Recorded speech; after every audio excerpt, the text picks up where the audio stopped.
আমাদের সময়টা খুবই কম, তার জন্য তাড়াতাড়ি করে মানে আমরা বলাটা শেষ করে দিচ্ছি। আকাশ জুড়ে মেঘ করেছে।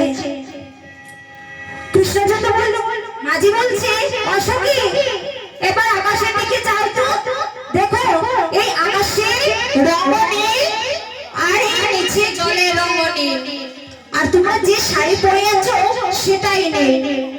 অসখী এই নীল শাড়ি জলে ফেলে দাও। সবিতা বলছে, শুনেছো মাঝির কথা শুনেছো? বলছে নীল শাড়ি জলে ফেলে দেবে।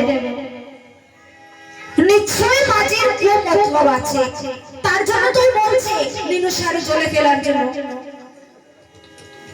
না না আমরা ফেলবো না। মাঝি বলছে ঠিক আছে, যখন ফেললে না তো তোমরা যারে মন থেকে ভালোবাসো তাকে জনমের মতো ডেকে নাও, কারণ এখনই জল হবে আর পরে তলিয়ে যাবে। তো রাধারানী আমার বন্ধুকে ডাকছেন। এমন সময় কি করেছে, ঝড় ঝড় বৃষ্টি দাদা পড়িতে লাগিল,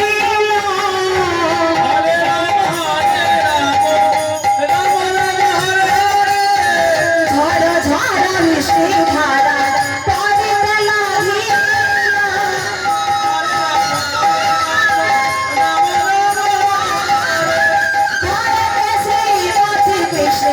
ভালাতে ধরিল,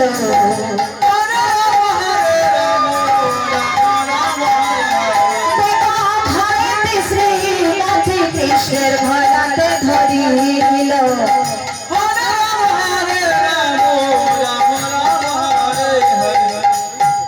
এবার সময় বাইবেল বলছে অনাথে যার জন্য তো মথুরা বাজারে যাওয়া,